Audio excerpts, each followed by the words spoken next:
Ang isa po na napakahalaga na silbi ng Biblia sa atin ay bigyan tayo ng practical wisdom. The Bible teaches people what to do in daily life. Hindi lang para sa mga matataas sa mga theological discourses. In fact, the real use of the Bible for God's people is to guide us in daily living. Practical wisdom.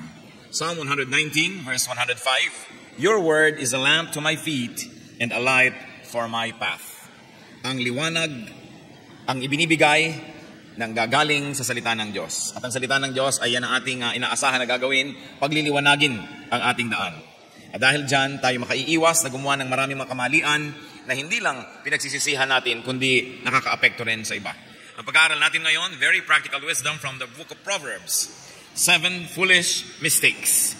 Mga kamalian na dapat ay maiwasan. Meron pong mga honest mistakes, merong mga innocent mistakes, at merong very foolish mistakes. Proverbs 26, 1-11 gives us a list of such foolish mistakes. Heavenly Father, thank you for this gathering. Salamat po sa inyong pagpisan sa amin. Salamat sa inyong pagsagot sa aming mga dalangin. Pagbibigay nyo ng aming kinakain araw-araw. At salamat, Panginoon, sapagkat muli dinagdagan nyo ng isang araw ang aming buhay. Patawarin nyo po kami sa aming mga kasalanan, O Diyos. Linisin nyo nga po kami. Punuin nyo po ang aming mga kakulangan. At nawa yung inyo pong liwanag ay makita namin. Teach us, Lord. Give us practical insights into your word so such words may operationalize in our daily life. Lead us. Forgive us all our iniquities and our sins so nothing will hinder your blessing. Pagpalain niyo po kami, tungtungan niyo ng inyong pang inyong lingkod, maitaas namin kayo, magliwanag kayo sa aming kalagitnaan, at kami naman, matapunan ng inyong liwanag, mahango sa dilim, matuto, at umunlad ang aming buhay espiritual. Iligtas niyo kami, Panginoon, sa mga gawa ng mga masasamang tao at masasamang espiritu. Ilalayo niyo kami sa mga kasinungalingan at mga kamalian, maging sa aming mga sariling kamalian. Lead us, Father. Kung ano man ang magiging sagabal upang kami lubos niyong mapagpala, ito po, Panginoon, sinusuko namin sa inyo, inyo pong alisin sa aming pagkatao. Take away our thoughts, ang mga gumugulo sa aming isip, maging ang mga discomfort na aming katawan ay sinusuko namin sa inyo upang kami maging ganap na handa to receive your word. Father, walk in our midst, dispense blessing to your people. Lift up your name. In the name of Jesus we pray. Amen. 7 foolish mistakes. 7 talagang mga malala na mga pagkakamali na pwedeng iwasan. Proverbs 26 verse 1, Like snow in summer or rain in harvest, honor is not fitting for a fool. Isa po na itinuturo sa atin na huwag gagawing pagkakamali, do not honor a fool. Huwag nang bibigyan pa ng mga karangalan ng hindi binabagayan. Tulad daw ng hindi bagay ang snow pagkatag-init at hindi rin bagay ang ulan kung tag-araw, hindi bagay pinararangalan ang mga hangal. Give the honor and the title honorable only to the deserving. Do not give titles, authority, positions, or power to fools. Dahil sayang.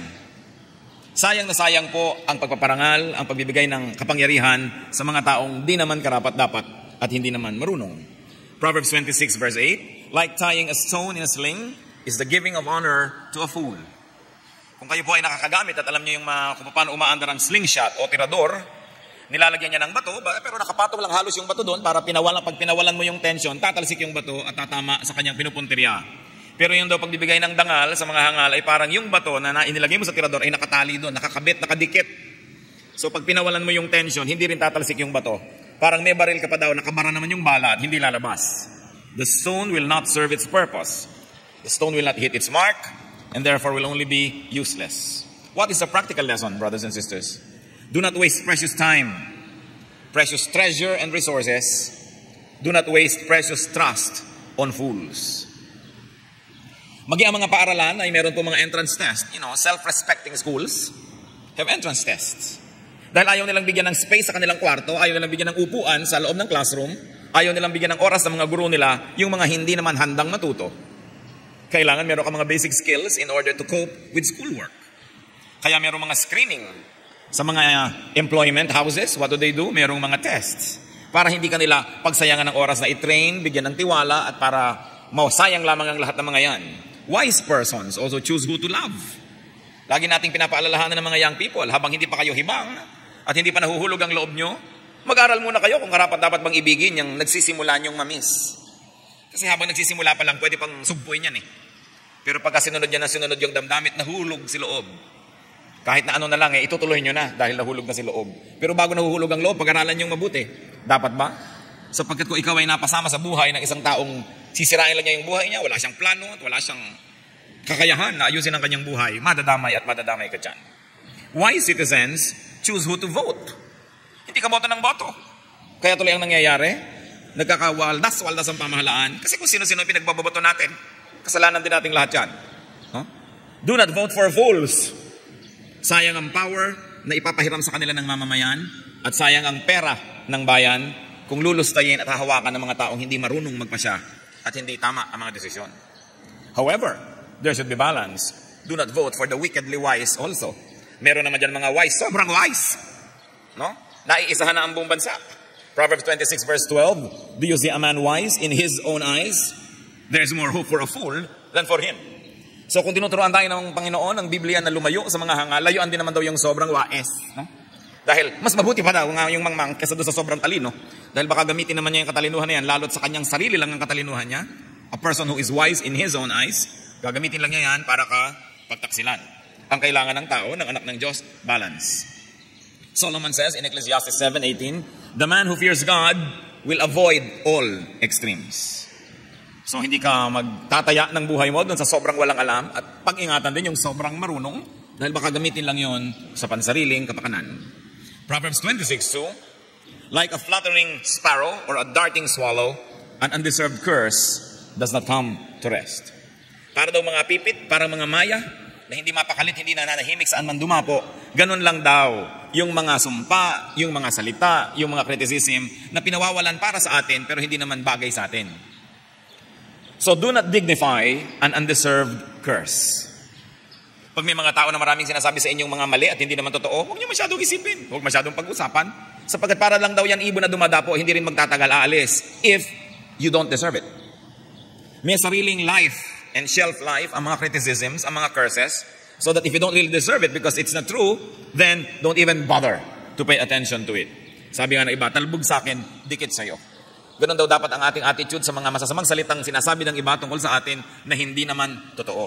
Tatandaan natin yung hindi totoo. Kasi tuwing may sinasabi ang ating kapwa, dapat tayong nakikinig sandali man lamang para ating tingnan kung totoo. At kung totoo, salamat at sinabi, nagising tayo upang iayos ang ating buhay. And most of the time, you will hear the truth about yourself from the mouth of your enemies, not from the mouth of your friends. Meanwhile, don't bother yourself too much about what everyone else says about you, especially if they are not true. Mamamatay din ang balitang yon kung hindi mo na bibigyan pa ng panibagong pahiram na buhay, kung hindi na pag-uusapan pa. Even David was cursed by Shimei, but Shimei realized that his curse would not take effect because the curse was not true. It was not based on truth. That David did not murder members of Saul's family. Premised on that falsehood or misinformation, Shimei cursed David, pero tumalbog lang yung curse niya kasi hindi totoo. So isang pagkakamali na dapat iniiwasan. Huwag gagawin. Do not be bothered by, and do not answer, and do not listen to every false and malicious accusation against you. At ito po ang isang bagay na maging ang inyong lingkod ay natutunan sa pagdaan ng panahon. Huwag laging entertainin ang mga laging may mga sumbong-sumbong. Sabi nila, ganito daw tayo. Sabi nila, ganito ka daw, ganito ka. Kung hindi totoo, huwag nang pag-usapan yan. Dahil hahaba lang ang buhay niyang kwento na yan, dadami ang bersyon, and you dignify something that is not true. Mga kapatid, napakabait po ng Diyos. Alam niya na kahit anong gawin nating mabuti, may mga makakating dila na may mga sasabihin against us. Kahit na tulong ka ng tulong kung minsan sa mga kamag-anak, minsan ka lang hindi makatulong, masama ka na naman, meron na naman sila mga comment against you.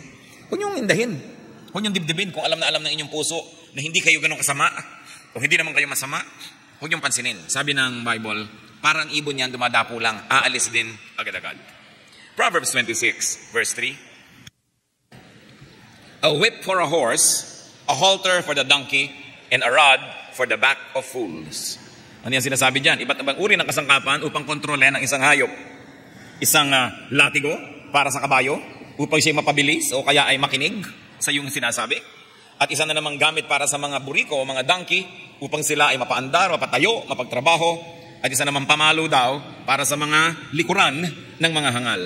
Anong ibig sabihin? That there is a tool for every beast to whip this beast to line. Do not tolerate, do not ignore foolishness and foolish acts. Kabayo mat mali ang takbo ay nilalatig ko. donkey man, at tao man ay dapat pinapalo. We must punish foolishness. Yung punishment naman ay hindi paghihiganti, kundi para ituwid at para itama ang isang mali. Because foolishness and fools must be curbed, controlled, threatened. And there are many foolish people whose highest motivation is fear. Pagka hindi na sila takot, lahat na uri ng kahangalan ay gagawin nila, kaya meron daw bagay para sa ganyang uri ng ugali. May pamalo na bagay dyan. Nung araw po, sumasama ang loob ko, yung naririnig ko na lamang ang mga kapwa natin maliliit na tao, mga manggagawa, na konting pagkakamali ay may salary deduction, konting pagkakamali may mga multa, suspension, o kaya termination. But I look at it from both sides now. Because we also realize, although sadly, that give many people a lot of privileges, a lot of understanding, a lot of kindness, and they will abuse. Bagay talaga sa marami ang pagka nagkamali, salary deduction. Bagay talaga pagka late, salary deduction. Pag more than 15 minutes late, count it as absence. Kasi luwagan ninyo yan na pwedeng malate ng konti, mamaya half day na yan, mamaya full day na. Maraming mga tao, hinihingi nila ang latigo na sila ay patamaan sapagkat kung iiwan mo mag-isa, puro kahangalan ang gagawin. Fools mistake kindness and respect for weakness. Maraming mga tao, pagka hindi mo bibigyan ng deduction, a-absent talaga. Hahabaan ang mga pag-absent. Maraming mga tao, bigyan mo ng kamao, kakainin hanggang siko mo at pwedeng lulunin ka buo. Maraming mga tao, pagka umutang sit, hindi nagbayad at pinatawad mo, mamaya, lumalakas talo ang loob at palaki ng palaki ang inuutang. Bihira po yung tinatabla ng hiya. Kadalasan, kailangan talaga punishment. Because many people walang sariling bait. Ang kinikilala lang nila at pinapanginoon nila ay ang latigo o pamalo. It is sad. But the Bible says that. Panghataw sa kabayo, panghataw sa buriko, panghataw sa tao. Iba't ibang uri ng mga hindi pagsunod, isang treatment lang. Kailangang maramdaman nila ang hapdi, ang kirot, ng bunga ng kanilang mga pagkakamali. Because many people, when you're very kind to them, they just become bolder and more aggressive and daring in abusing you. Isang pagkakamali na hindi ituwid ang kalikuan ng iba, lalo't sila ay abusado. Ngayon, siguro, pangalawang offense, you might give people the benefit of the doubt. But there are many people who will only abuse kindness and they will look at it as weakness to exploit. In other words, you have to be strong to put people and whip people into place if you want discipline and order in the universe. Kita ninyo, nagtatanong lagi sa akin ng maraming tao, bakit po ang mga Pilipino pag nasa abroad, masunurin sa mga batas, lalo sa batas trapiko? Ba't pag nasa atin, hindi? Bihira naman ka pinaparusahan dito kasi ang nagkakamali nakakalusot, nakakapaglagay. So you don't realize the pain of being punished for your error, so you're not afraid to commit the mistake. Sabihin nyo na, pakiusap po, huwag mag-park dito. Maraming magpa-park. Pero ilagay mo, mag-park dito, babarilin. Pagka naman may nag-park dyan Maraming mga tao walang alam kundi ang takot. So kailangan tinatakot. At kailangan may katakutan. It's a sad fact, but it's a universal fact, not only for our people, but for all of humanity. Proverbs 26 verse 4. Do not answer a fool according to his folly, or you will be like him yourself. So huwag patulan ang kahangalan. Huwag patulan ang mga hangal. Wala na pong pinakamainam na Tagalog translation sa fool kundi hangal, so I hope nobody's offended with this word. Dahil wala nang ibang bagay, yun na talaga. No? Do not go down to the level of fools. Do not get even with fools. Huwag po kayong tatabla, gaganti sa mga hangal, sapagkat pag tumabla kayo, ibig sabihin you're on the same level, pareho na lang kayo. Do not play on their terms. Do not play by their rules. No? Napakahalaga. Do not dignify their talk, their remarks, their deeds with repetition. Pag meron na silang sinabing mali, ipapamalita pa natin, pag-uusapan pa natin, namumultiply ang kanilang trabaho. Hindi dapat ang ganon. Pero kailangan na naman balance, mga kapatid. Kasi sabi, huwag papatulan ang mga kahangalan ng iba. Pero ang sabi naman ng Proverbs 26 verse 5, answer a fool according to his folly, or he will be wise in his own eyes. Pag hindi mo itinama yung mali niya, nakala niya, tama na siya. The contemporary English version of the same verse, Proverbs 26 verse 5 says, but if you answer any fools, show how foolish they are, so they won't feel smart. So may mas mabuti, pag foolishness ang inaalok niyan, huwag mo sagutin. At kung sakaling kailangan mo sumagot, tiyakin mo na sila, tatalampakin mo. No? Talagang bubutatain mo sila. Nang hindi na sila makakabangon pa at makaka-recover para ma-realize nila that they are fools. I'm reminded of my grandmother. Yung lola ko po, pag nagtanong kayo ng isang bagay na walang kwenta, hindi siya sasagot. At pag inulit mo ang tanong mo, iirapan ka niya ng ubod talim, daigan laser. Mag-isip-isip ka bakit hindi sumasagot ang matanda kasi ibig sabihin, it's a foolish question or a foolish remark. So she's very immediate and quick, no? In punishing somebody for foolishness. Hindi niya papansinin. Dapat ganun din tayo. Hindi mo laging binibili ang mga itinitinda na mga kahangalan ng ating kapwa. Pero may mga panahon kailan tayo magsalita sapagkat pag tayo nanahimik, akala nila panalo sila at lalo silang lalakas ang loob na ikalat ang kanilang mga kamalian. Fools can mistake your silence for defeat. They can mistake our silence for surrender. Therefore, their victory. Ito po mga Proverbs na ito yung pinag-aaralan natin mga kapatid. Una, para siyasatin ang ating sarili. Are we foolish in this terms, by these standards? O kaya, may mga tao ba sa ating paligid na guilty of this kind of foolishness and we allow them to manipulate us? We allow them to influence us or control us? Kaya nag-aaral tayo so we can be free. Because truth sets free. Proverbs 26 verse 6. Like cutting off one's feet or drinking violence is the sending of a message by the hand of a fool. So, in a literal way, pag daw nagpadala tayo ng pasabi, ng mensahe, sa isang taong hangal, daig pa daw ang pinutulan mo ang sarili mo ng paa o naghanap ka ng sakit ng ulo. Anong leksyon ang itinuturo ng verse na ito? Do not use a fool as an ambassador, as a messenger, as a go-between, as a spokesperson. Anong ibig sabihin natin mga kapatid? Tayo pa naman sa Filipino culture, we don't have the culture of directness. We always use padrinos. No? Sabihin mo naman sa nanay, ganyan, liit-liitan ang hinihingi sa akin. Hindi ko na kaya. Ipapasabi mo sa kapatid mo. O kaya ang nanay, sabihin mo naman sa kapatid mo, dagdagan naman ang ibinibigay niya buwan-buwan. So may gagamitin kang tagasabi.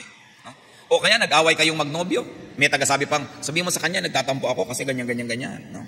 O kaya may nakaaway kang kapitbahay. O kaya leader ka, may mga follower na ayaw sumunod, nagtatayo sila ng sarili nilang mga republika doon sa sulok-sulok. May ipapadala ka ngayon na isang junior leader, sasabihin mo, kausapin mo sila. Sabihin mo ganito, ganon. O kaya may mga grupo na may unhappiness, gusto nila iparating sa taas, pipili sila ng tagapagsalita. Usually, yung iniisip nila na pwedeng pakinggan nung nasa taas, sabihin mo naman sa nasa taas, ganito kami, ganon. So ito po yung mga ambassador na pinag-uusapan natin. At sabi ng Proverbs 26:6, pag pumili ka ng isang ganyan na hangal pala yun, naku, ay hukayin mo ng libingan mo. Daig mo pa nagpaputol ng sarili mong paa o humanap ng sakit ng ulo. Because a leader or a monarch can be dragged to war because of an incompetent ambassador. Kaya tragedy kung ang mga ambassador sa limbawa ng ating bansa ay mga political appointees. Mabuti sana kung marunong lahat. Ngayon, kung ayaw mo lang manggulo siya sa isang probinsya, gagawin mo ambassador kung saan, gulo para sa ating bansa. Kasi hindi siya marunong mag-represent. At pag sinabi po dito yung a fool, no? It can be shy.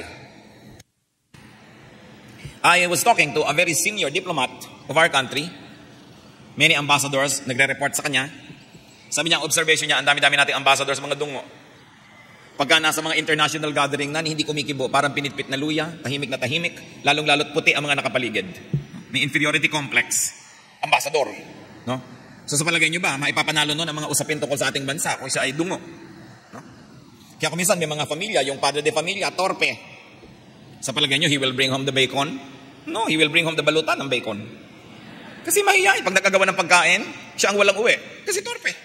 So pagka pumili ka ng yung ipapasugo, pipili ka ng representative na hindi marunong, a fool, lugi ka. Fool can also mean malicious. Sabi ng girl, doon sa kanyang kaibigan na girl number 2, sabihin mo naman sa boyfriend ko, ganito, ganon. Mali-mali ngayon ang sasabihin ni girl number 2, siya pala may gusto. Mamaya sila na yung nag-date. Kasi malicious ang yung ambassador. At marami pong mga gulo, lalong lumalaki kasi ang pinagtitiwalaan niyo magsabi, hindi pala pwedeng pagtiwalaan. Fool can also mean warlike, na ang gusto niya talaga magkagalit kayo. Or inarticulate. Even I, in my personal life, and in my ministerial life, I have seen this happen several times. Ang ganda-ganda ng salitang binitawan mo sa iyong inutusan. Sabihin mo dito sa ating mga tao na naliligalig, nagugulo, ganito ang solusyon, ganito ang ating posisyon. Ang ganda-ganda. Paglipat, pangit na. Ang nangyayari tuloy, may mga nagtatampo, may nagdaramdam, may nagwo-walk out kasi akala nila gano'n ang official stand ng organization. There are people, and the fool can also mean unfaithful. Hindi siya matapat doon sa nagpapasabi, hindi siya matapat doon sa nagsusubo sa kanya, ini-reinterpret niya ang gusto niyang sabihin. Kasi pag tagapagsabi tayo, if you don't agree with what you have to say, sabihin mo hindi ako agree, so use somebody else. Or, you need not agree because you're only a messenger. Hindi sayaga sa'yo galing ang mensahe, tagasabi ka lang. Parang halimbawa, mga messenger sa pulpito, hindi naman ikaw ang Diyos, hindi ikaw nagbibigay ng mensahe. So agree ka man o hindi doon sa ipinapagawa ng Diyos, sasabihin mo yun dahil yun ang sabi nung nagsusugo sa'yo. Fool can mean lazy. Ayaw ng pagsikapan na mabuti ang isang mahirap na diplomatic work, dadalian na lang, tapos hindi tuloy nagtatagumpay. It can mean biased. And it can also mean unbelieving, that there is unbelief in your message, therefore you don't give it strength. An ambassador can be vested with selfish interest and motive. In any case, mga kapatid, kung hindi kayo siguradong sigurado sa inyong tagapagsabi, kayo na lang magsabi. Yung mga nagpapasabi, pinapadaan kung kani-kanino, nasa kamay ng inyong inutusan, ng inyong pinakiusapan kung magtatagumpay ang lakad or not. Ambassadors and spokesmen are not at liberty to interpret and to reinterpret the message. And they are not at liberty to recast and to deform the message that they are bringing. Bakit po natin sinasabi yan? Kasi madalas mga kapatid, tayo yung ambassador. Tayo yung napagkakatiwalaan na sabihin mo naman kay ganon, sabihin mo naman kay ganon. Madalas po, may mga mission na bigo. Hindi dahil mahina o walang kwenta yung mission, kundi dahil mahina at walang kwenta yung missionary. Mahina at walang kwenta yung ambassador. Hindi niya na iuwi yung dapat niyang iuwi na inaasahan ng mga nagpadala sa kanya. Kaya mahalaga ng ministry po ito. We are the people of truth.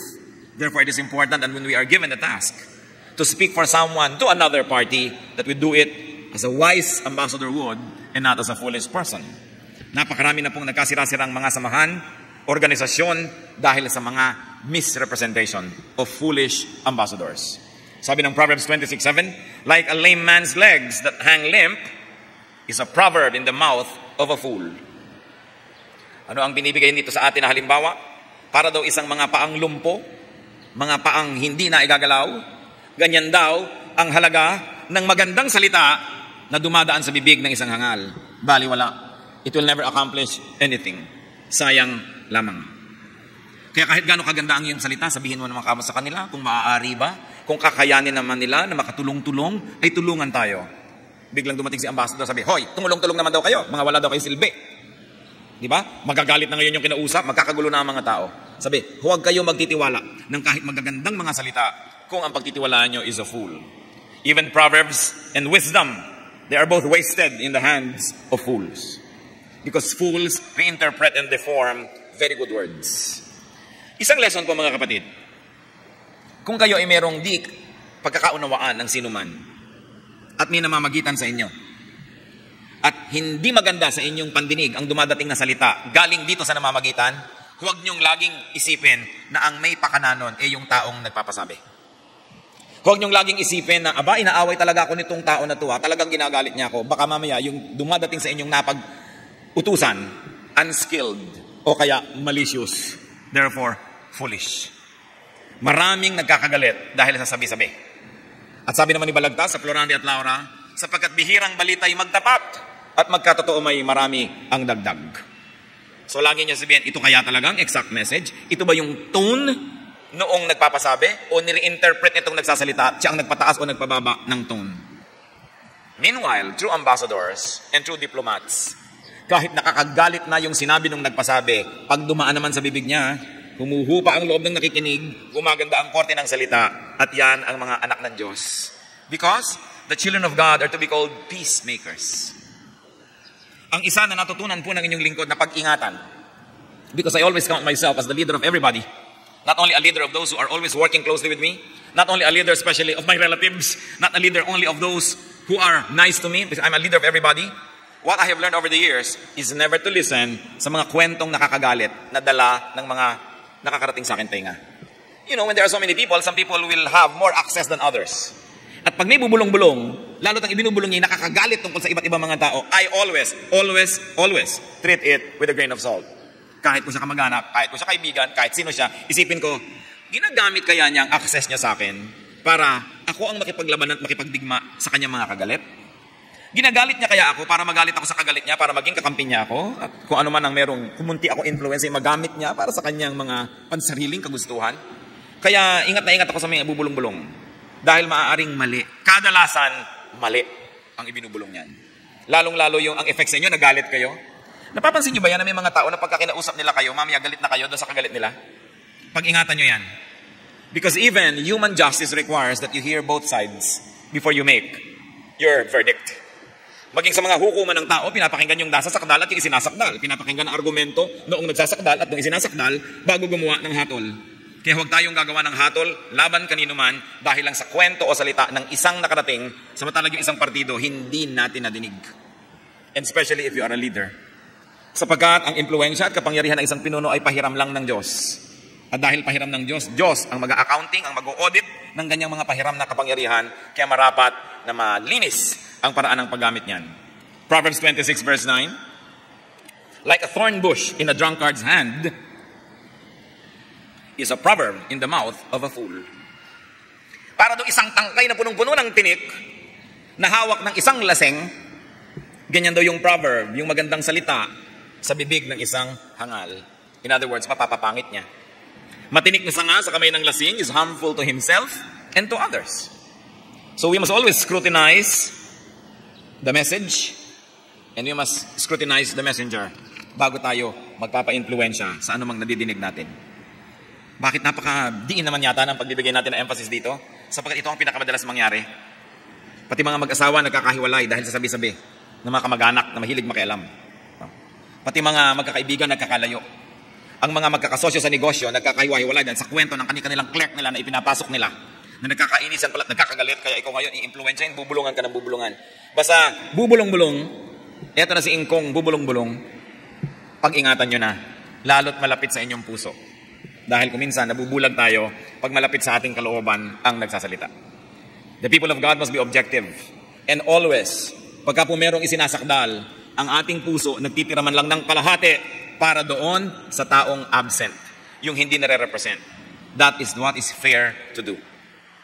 At kung may mga nasira na po tayong mga relasyon, mga pakikipag-ugnayan sa kapwa, dahil sa ganyan, at ngayon nare-realize natin yan, we study God's Word, not to increase our knowledge, but to change our lives. Maaari nating ituwid kung meron na tayong nagawang mga pagkakamali, at iwasan ang mga kalikuan na maaaring mangyari pa. Kaya napakahalaga yung Proverbs. Very, very important wisdom. Tulad din po ng sinabi na ganyan ng mga bali-balita na dumadaan sa bibig ng isang foolish, even a Bible verse in the mouth of a fool can be most harmful. At pag-iingatan din natin ang mga taong lagi nagko-quote from the Bible, lalong-lalo para bigyan ng suporta ang kanilang mga ginagawa, ang kanilang mga pananalig, paniniwala, o kaya ay mga advocacies. Dahil ang Biblia na yata ang pinaka-abused literature na ginagamit ng mga tao sa iba't ibang paraan at pwedeng-pwedeng gamitin sa panglilinlang, sa pandaraya, pwedeng-pwedeng gamitin para gumawa ng gulo. Absurd teachings and following result from this aberration. So teachers or preachers, beware that we are faithful to the spirit of God's word and that we don't use it to manipulate people. It is so easy to hide behind the powerful word of God to manipulate people and to advance oneself.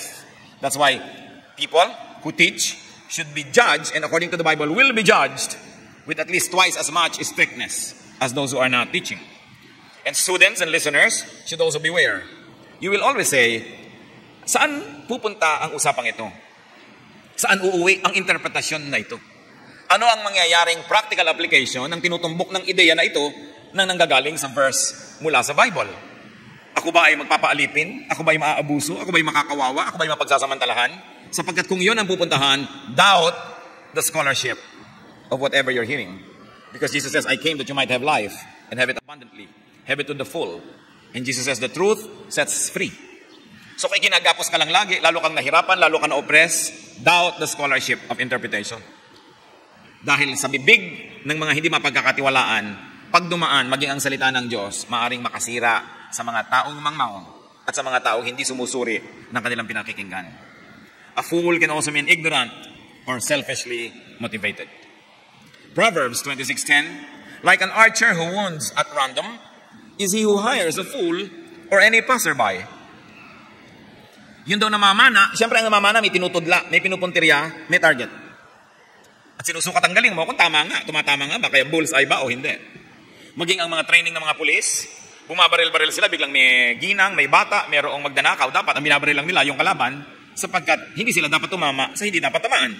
Pero, ganyan daw ang katulad ng isang tao na bigla mo na lamang na hinahire, binibigyan ng pwesto, binibigyan ng trabaho na hindi mo naman kilala. Tulad daw ng isang namamana na kahit saan na lang tumama, ganyan ang mangyayari sa isang taong dumadaan lamang bigla mo nang tinawag at inimbitang maging empleyado o maging trabahador o maging tauhan. Ano po ang lesson mga kapatid? Do not hire a fool. Especially if that fool is your relative dahil mahirap tanggalin. Sa mga nag-aaral po ng siyensya ng negosyo at sa mga nag-aaral ng Philippine sociological situation and social situation, isa sa kanilang mga sasabihin sa inyo, avoid hiring a relative. Bakit? Pag umaabusan na yung relative at tinanggal mo, ito na yung nanay na tiya mo, iiyak-iyak sa'yo. Inalagaan kita nung maliit ka. Pinsan mo lamang, tinanggal mo pa. Wala, sira na ang yung sound judgment. Do not hire a fool. Do not hire someone you don't really know. And listen to this. Don't hire the easily available. Pagka po biglang may opening na trabaho bukas, available agad siya.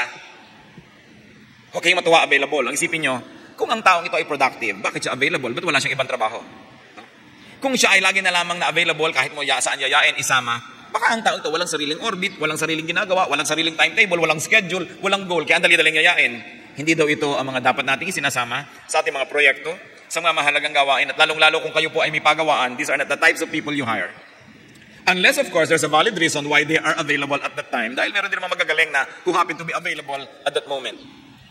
Leaders have learned that to have something accomplished, you must give it to the busy people. Pag sinabi mong busy na siya, ba't sa kanya mo ipapagawa? You know, walang ginagawa, doon mo ipagawa. Naku, sasala ang sandok sa palayok. Pag ipinagawa mo doon sa walang ginagawa, hindi yan gagawin. Because the very reason na wala siyang ginagawa is already a testament to his unproductiveness. Kaya yung laging may ginagawa, sa kanya mo maigagawa pa niyang paraan na gawin yan. Kasi busy siya, ibig sabihin marunong siyang dumiskarte sa buhay. Iwasan niyo po yung mga taong laging available. Kadalasan, because they don't live for anything higher than their daily existence. Be selective in commissioning people. Maging sa ministry, yung kuha ka ng mga missionary, kuha ka ng mga pastor, ang dami-dami ding abusado. Pagkarami-rami rin mga batugan, pagkarami-rami din mga lakwatsero, kahit sa ministry. Hindi ko muna sa ministry may dalang Biblia, ay pwede mo nang pagtiwalaan sa oras niya na pag hindi mo binantay at nilatigo, hindi ka papasukan, laging absent, laging may dahilan. Kung nasa ministry sila, akala nila lahat na lang ng sakit ng paa ng asawa nila, excuse na silang umabsent. No? Pero kung nagtatrabaho yan sa mga ibang korporasyon, hindi nila gagawin yun, but they can abuse the ministry, they can abuse the church. So, ingatan ang ganito mga bagay, piliin ang mga taong pinagtitiwalaan. At uulitin ko po mga kapatid, kung ayaw nyo sumakit ang ulo nyo, liban na lang talagang qualified ang kamag-anak, don't hire them. Don't hire them just because they're kamag-anak. Ang problema sa ating lipunan, we're always giving to the needy. We forget to give to the deserving.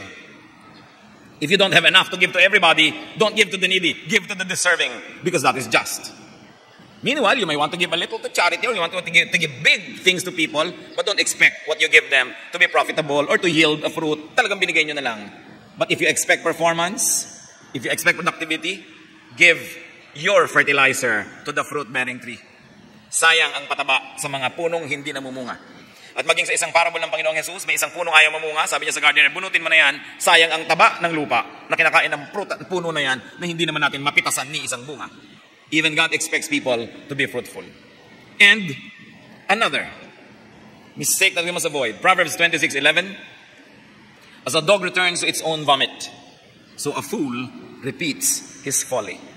Kung paano daw matapos isuka ng aso ang kanyang suka, ay babalikan pa niya mamaya para kaining muli, ganyan ang mga hangal. Yung tinigilan na, babalikan pa. Yung napagtagumpayan na, magpapaalipin na naman. Yung mali kahapon, magiging mali uli ngayon, magiging mali uli bukas. So what mistake must we avoid? Do not repeat mistakes. At kung nangyari man na nauulit ang ating pagkakamali, dapat ibang version naman, may konti man lang sanang asenso. Hindi ganun din tulad ng unang-unang pagkakamali. No? Meron namang konting na iba na umasenso ka naman. And do not trust someone who keeps repeating the same mistakes. Dahil uulit-ulitin lang niya yun. Huwag kayong padala sa mga pangako, sa mga sumpa. Madalas, nagtatanong sa akin ng mga tao, alam niyo naman, we don't involve ourselves directly in any political thing. Pero sabi, sino po ba ang iboboto namin? Paano po ba kami magkakaroon ng pamantayan kung sino iboto? Ang sinasabi ko lagi, tingnan nyo ang performance. Tingnan nyo ang track record. Huwag kayong maniwala sa pangakong gagawin pa lang. Ang tingnan ninyo, yung mga nagawa na. Sapagkat history will repeat itself. Can a leopard change its spots? So kung anong ginawa niya noon, yung gagawin niya. Huwag kayong maniwala sa pangako. Yung solid history. Pati mga dalaga, nililigawan kayo. O mga binata, may nanliligaw sa inyo mga dalaga at nangangako na kung ano-ano. Tingnan nyo yung performance. Madali magsalita ng mga ibon na wala pa sa kamay mo. Pero pag hawak mo na, anong gagawin mo sa ibon na yan? performance. At sabi sa Proverbs 29:1, a man who remains stiff-necked after many rebukes will suddenly be destroyed without remedy. Ang isang taong nananatiling nagmamatigas, matapos at sa kabila ng paulit-ulit na mga paalala, ay biglang-biglang wawasakin na hindi na siya makababangon pa. Pero tatandaan po natin, walang disaster na biglang nangyayari. A disaster takes a long time in the making. Naiipon yan, matagal bago sumabog. Parang bulkan, hindi pwedeng bigla-bigla na lang sumasabog. May oras niya nag-iipon ng kanyang pasasabugin. Kaya ganun din ang disaster sa buhay, hindi yan biglang nangyayari. Kadalasan yan ay bunga ng maraming mga maliliit na mga paulit-ulit na mga kamalian. Naiipon, sumasabog. They reach their critical angle and topple over. And remember this, even if you are not the one continuously repeating the same mistakes, but if you are in tight embrace with that person, when the destruction of that person comes, madadamay ka. Kaya pinipili natin kung sino ang niyayakap. Proverbs 3:21-26. My son, preserve sound judgment and discernment. Do not let them out of your sight. They will be life for you, an ornament to grace your neck. Then you will go on your way in safety, and your foot will not stumble. When you lie down, you will not be afraid. When you lie down, your sleep will be sweet. Have no fear of sudden disaster or of the ruin that overtakes the wicked. For the Lord will be your confidence, and He will keep your foot from being snared. Ito po ang itinuturo ng Proverbs 3 sa mga taong nakikinig sa wisdom, sa mga taong umiiwas sa foolishness.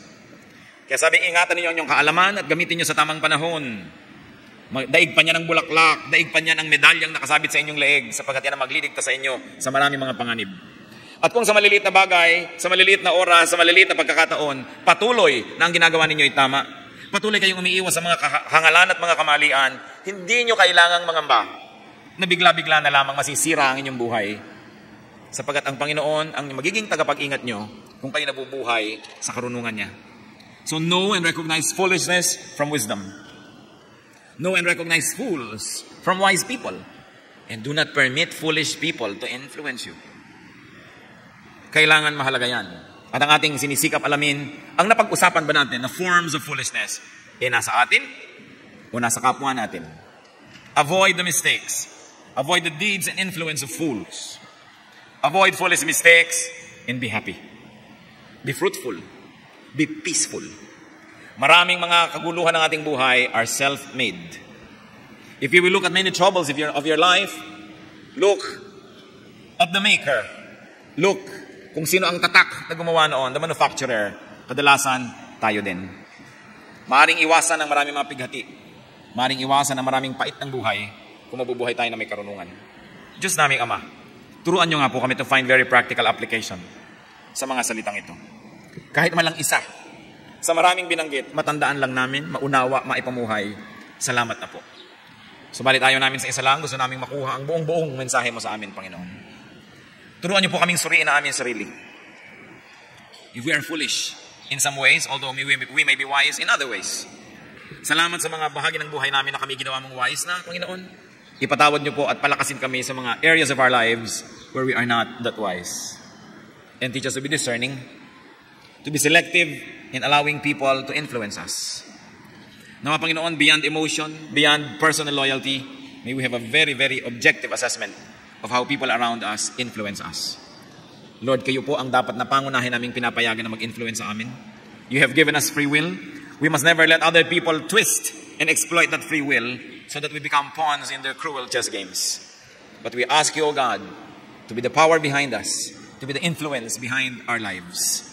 Magbulay-bulay tayo mga kapatid, yumuko sa presensya ng Diyos, humingi ng personal application. We study the Word of God not to increase in information, but to change our lives. Ask God. Hanapin natin, huwag kayong pumayag na uwi kayo na ni isa sa mga pinag-usapan nating mistakes, hindi natin nakita kung anong kinalaman sa ating buhay at paano natin ito maitutama o kaya maiwasan. The Spirit of God resides in the worship of His people. Therefore, the worship of His people brings the Spirit of God in our midst. Nandito ang Panginoon, hingan natin ang karunungan. At ang karunungan na ito ay maging kasangkapan niya upang makita natin ang ganda ng buhay at maiiwas tayo sa mga di naman dapat na mga kinasasadlakan nating mga paghihirap. O Diyos naming Ama, tulungan mo po ang bawat isa Nasuriin ang lahat ng mga salitang aming narinig, nabasa. Pagbulay-bulayan at hanapan namin ito na application sa aming buhay. Be alone with God, brothers and sisters, in some moments of silent prayer.